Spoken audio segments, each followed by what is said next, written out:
It's 10 o'clock. This is Sky News at 10, our top story. A new offer to hundreds of thousands of NHS staff, which could end strikes by nurses and ambulance workers. I'm delighted that the government has reached agreement with unions representing over 1 million NHS workers on a fair and reasonable pay settlement.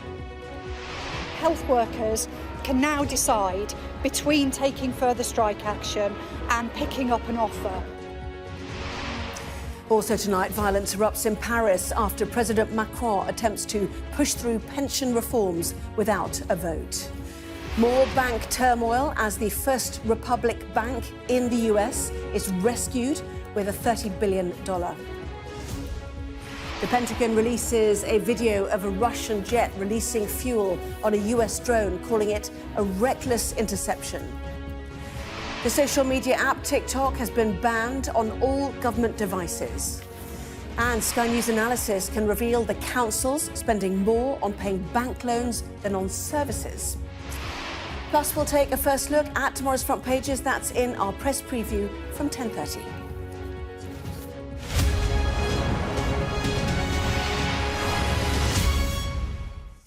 Hello there, good evening. After a winter of strikes right across the NHS, a deal has been done between the government and 14 unions, which could see the end of strike action. The Prime Minister has said he's pleased they've come to a settlement which is fair and affordable. Workers, including nurses and ambulance staff, are now due to vote on the offer and are being encouraged by union leaders to vote in favour of it. Just one union says it will not be making a recommendation to its members. Sky's Matthew Thompson has this report. Yes. 1, 2, 3, 4, 5. Keep our NHS alive. It's been a winter of widespread disruption in the NHS.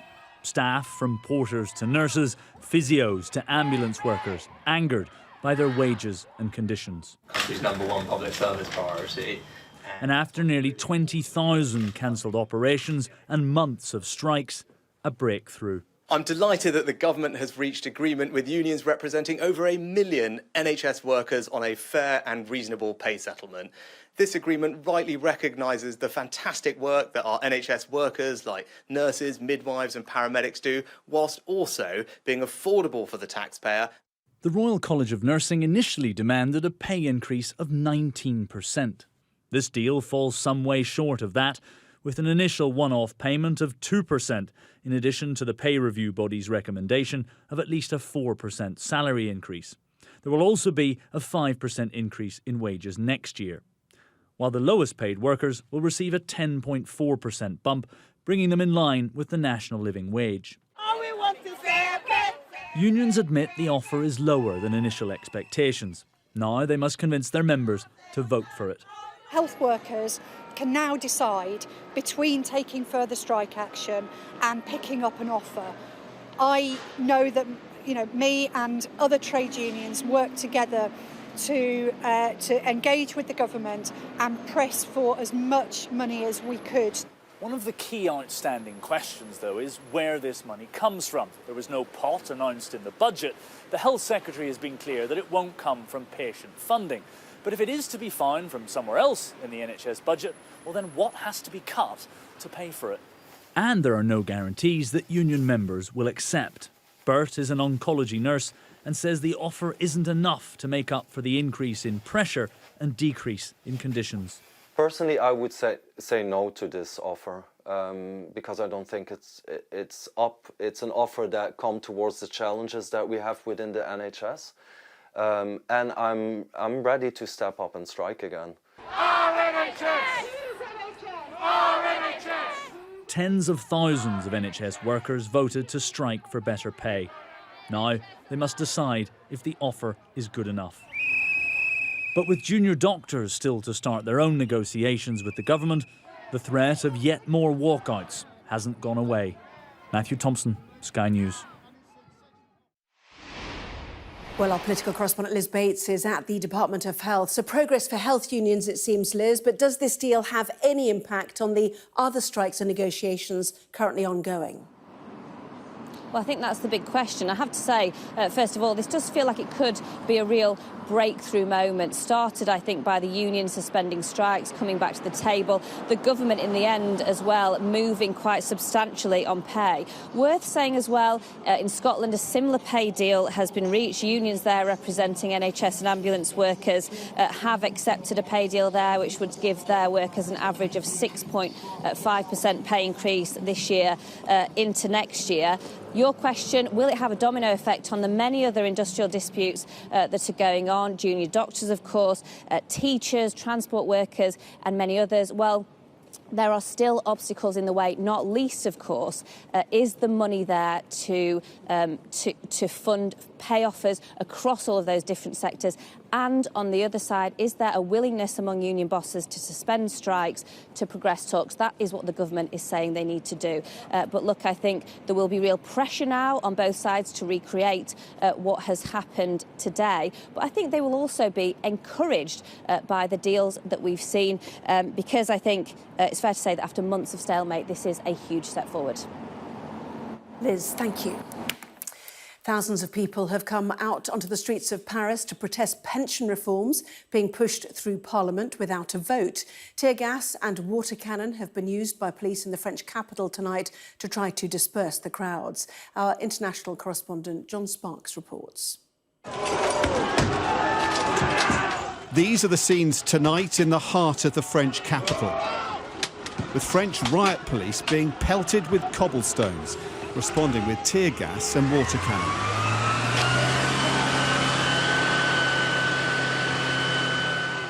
La Place de la Concorde not living up to its name. In France, you meddle with the retirement age at your peril, as President Macron is learning to his cost. Trying to make the French wait another 2 years for retirement has produced a furious reaction, bringing thousands out onto the streets, protesting across the river from the French National Assembly. La parole est à Madame la Première Ministre. Inside, there was more pandemonium. MPs were in a rowdy mood as the Prime Minister walked to the podium, jeering her and waving signs against the plans to change the retirement age, and singing the national anthem.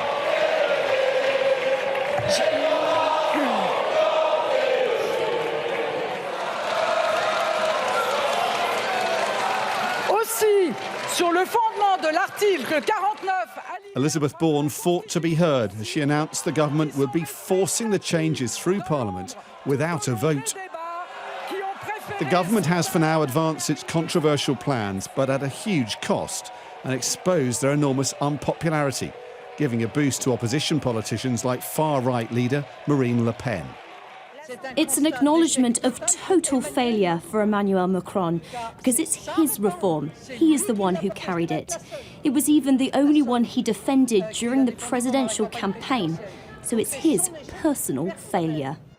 France has for weeks now been living through strikes. Rubbish has been left to rot uncollected on the streets, and huge protests have gathered momentum.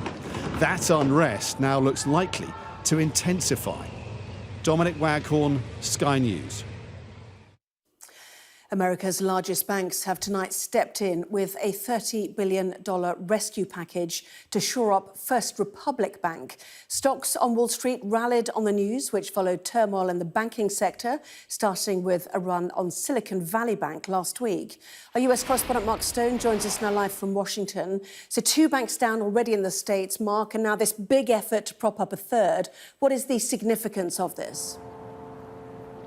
Yeah, it's undoubtedly very significant, and I think it's fair to say that here at the US Treasury Department there is nervousness. This is the latest very uncomfortable moment for the banking sector, not just here but across Europe. We saw what happened to Credit Suisse being bailed out by the regulators or the officials in Switzerland just this morning. Well, now this extraordinary move by the big banking giants of the United States, the likes of Bank of America America, Citigroup, JP Morgan Chase, Wells Fargo, Goldman Sachs and others clubbing together to inject uninsured deposits amounting to some $30 billion into First Republic Bank, a medium-sized bank, caters for a niche group of people, rather like those other two that went down, trying to prop this bank up. Now, in a statement, a joint statement by this bank, they said this action by America's largest banks reflects their confidence in First Republic and in banks of all sizes, and it demonstrates their overall commitment to helping banks serve their customers and communities. Regional, mid-size and small banks are critical to the health and functioning of our financial system. That a joint statement by the banks that have injected this money. Look, I think on the face of it, this is clearly about restoring confidence in the banking sector, restoring confidence in those smaller, less well-known banks that are having difficulty at the moment. It is also clearly about self-preservation, because if there is a lack of confidence, and that is the bedrock of the banking system, confidence, then those larger banks could feel that they might be threatened as well. So it's about self-preservation, and it is about restoring confidence in the banking system. But the very act of having to do that could spook things. I would say that, though, that tonight, as Wall Street closed, it was up, and I think that certainly is a good sign. But these are unnerving times, let's say. Mark, at the US Treasury, thank you. Unsafe and unprofessional, the words from the Pentagon, which has tonight defended the release of declassified footage showing a Russian jet dumping fuel on a US drone over the Black Sea. The incident on Tuesday has heightened tensions between the White House and the Kremlin, with suggestions that although the interception by the Russian plane seemed intentional, the downing of the drone was a reckless mistake. Sky's US correspondent James Matthews has more. High above the Black Sea, this was the moment of contact. A Russian jet dumps fuel as it approaches an unmanned US surveillance drone. The Pentagon says this was an effort to take it down. Having failed once, there's another attempt. This time the footage from the onboard camera cuts out, the Americans say, because the Russian aircraft connected with the propeller. Ultimately, the Russian military and the Russian government is responsible for its own behavior. And when that behavior is unsafe and unprofessional, we're going to call it out, as we've done in this case. The Russians dispute the US version of events surrounding its MQ-9 Reaper drone, stating that Russian aircraft made no contact with the drone and that it came down after attempting a sharp maneuver. The tail of the tape suggests differently. After one flypast, the drone propeller appears intact and operational. Following another, one of the blades is bent. Dumping fuel around it seems to be an effort to stop the engine of the drone working. Then they were trying to come up from behind and then use their aerodynamics to push the fuel into the engine. And then, frankly, it was military incompetence that led to them getting a bit too close and actually hitting the drone itself. This Reaper drone incident is the first military contact between the US and Russia since the Ukraine war started. The risk is that Russia deliberately does it again, that they want to escalate this to look like a US-Russia conflict. So they may try to do more things that would draw a US response. US officials say they're unsure if this collision was deliberate or accidental, but insist they'll continue to fly drones in international airspace. Therein lies a test of Russian intentions. James Matthews, Sky News, Washington. The Russian invasion of Ukraine has created instability across the region. For Moldova, which borders Ukraine, the security threat is much greater. The Foreign Secretary, James Cleverly, who is in Moldova today, has pledged £10 million to help the country. Well, last month, Moldova's pro-Western president accused Russia of attempting to stage a coup, which Russia has denied. One source of tension has been the breakaway Republic of Transnistria, which has been under Russian military control since the 1990s. Well, neither Moldova nor the wider international community recognise its independence. Our Europe correspondent, Siobhan Robbins, has been to the contested border between Moldova and Transnistria and sent this report. On the edge of Europe, a pocket of pro-Russian support. This is Transnistria, a breakaway region in eastern Moldova, politically, economically and militarily supported by Moscow. Here, the hammer and sickle flutters in the wind as public opinion favours the East. Transnistria and Russia are one structure and they have to be united, Andrei says. The Russian troops here are our guarantee of safety. While they're here, we are safe, this young woman adds. Under the gaze of Soviet icons, here it's Ukraine that's been eyed with suspicion, recently accused of plotting to kill their separatist leader, something it denies.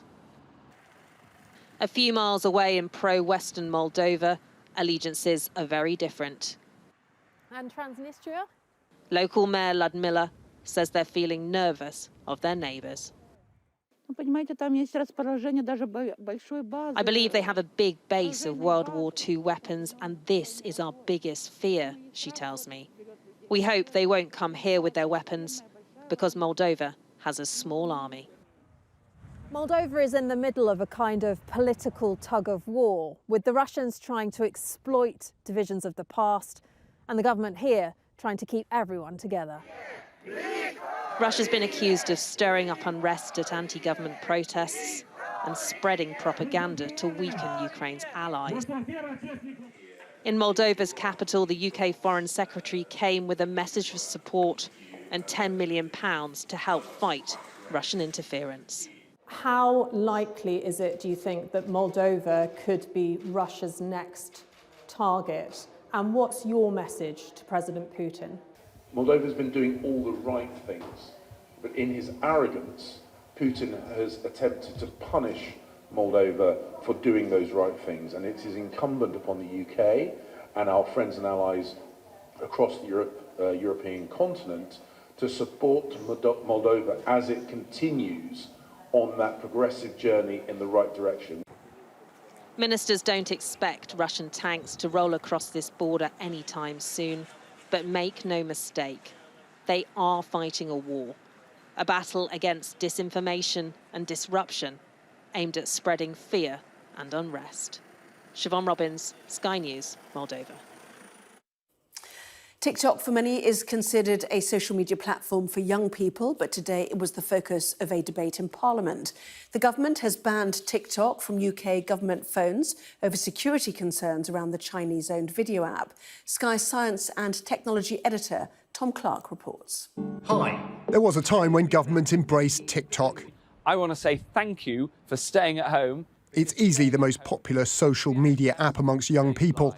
The UK is passing some new legislation to make the internet safer for the younger generation. And what better way to get liked among millions of them? We dispatched an anthropomorphic porcine ambassador. Now TikTok's banned from government phones. We know that there is already limited use of TikTok across government, but it is also good cyber hygiene.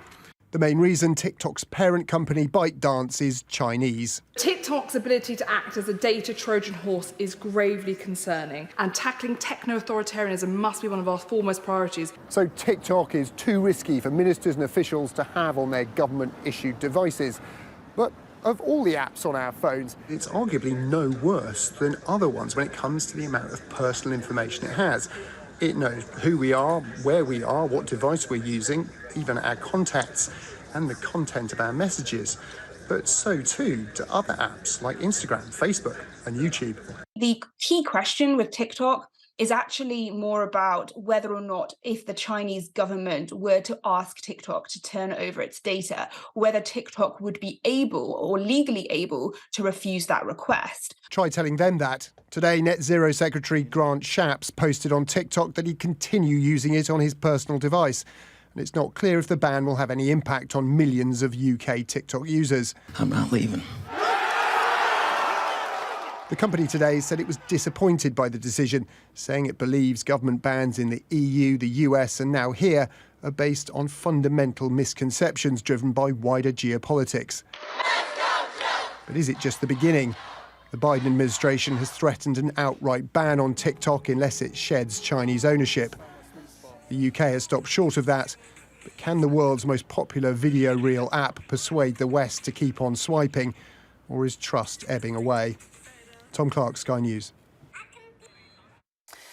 A major wind farm developer has told Sky News the Chancellor's budget yesterday has made a new multi-billion-pound project scheduled to be built in the UK challenging. Jeremy Hunt has been criticised after he failed to mention any significant funding for the renewable energy industries. Our climate change and energy correspondent Hannah Thomas-Peter reports. The UK's wind power industry is feeling squeezed. With soaring costs and limited tax incentives, it was hoping the budget would provide a comprehensive lift, but that didn't happen.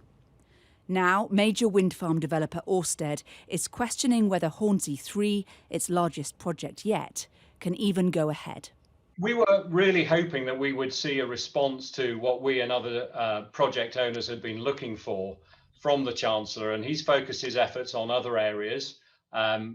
It's a real disappointment. It certainly makes it challenging. We've been very clear that this is a project that brings fantastic jobs through construction and through decades of operations, and we really want to make sure we can realise that, but the Chancellor has certainly not made that easier.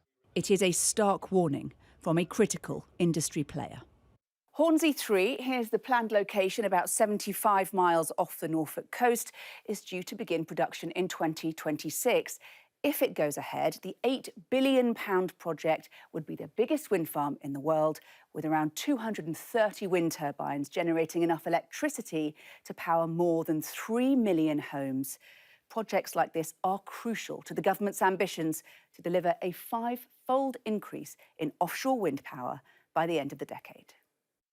Making the problem worse, fierce competition from America and Europe, both agreeing to substantial subsidy packages in the global race to become a clean energy superpower.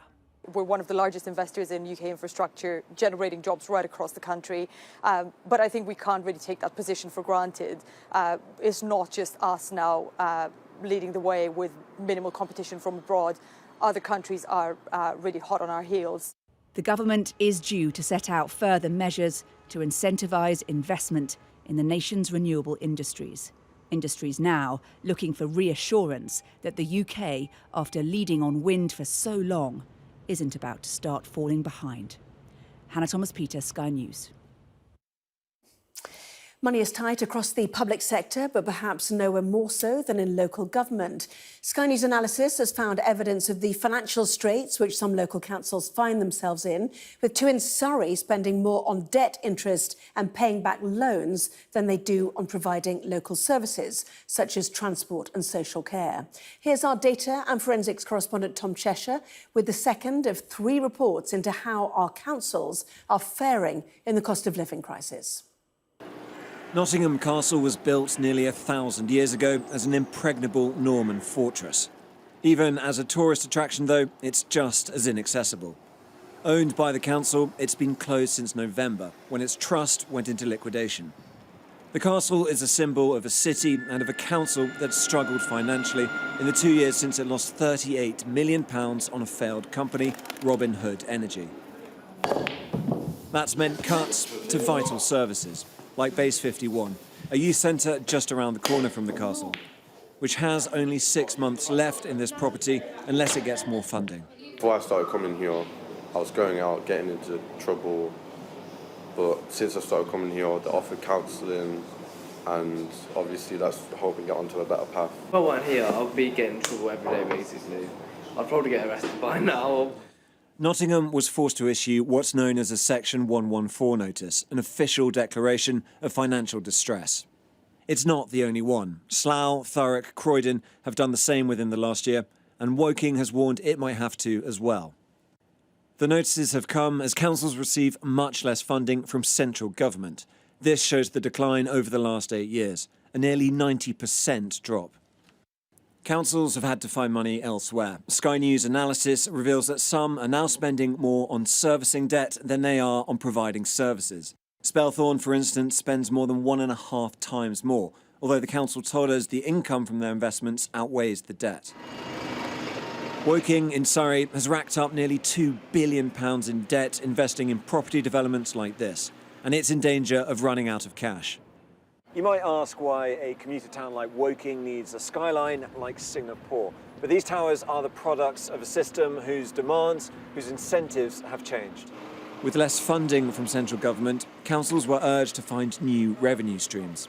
Councils were told to be innovative, entrepreneurial, to act like any other company, and this involved investments, property, other sort of investments, maybe outside their own local authority area. Nottingham City Council also told us that because they're receiving less money in government grants, they're cutting services they would prefer not to, including funding the Base 51 Youth Centre. But the council also made a terrible bet on Robin Hood Energy, for which they deserve blame.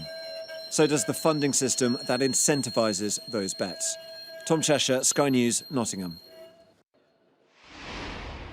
Well, if you scan this QR code on your screen, you can find out how much your local authority spends on financing debt, or you can go straight to the data and forensics section of the Sky News website.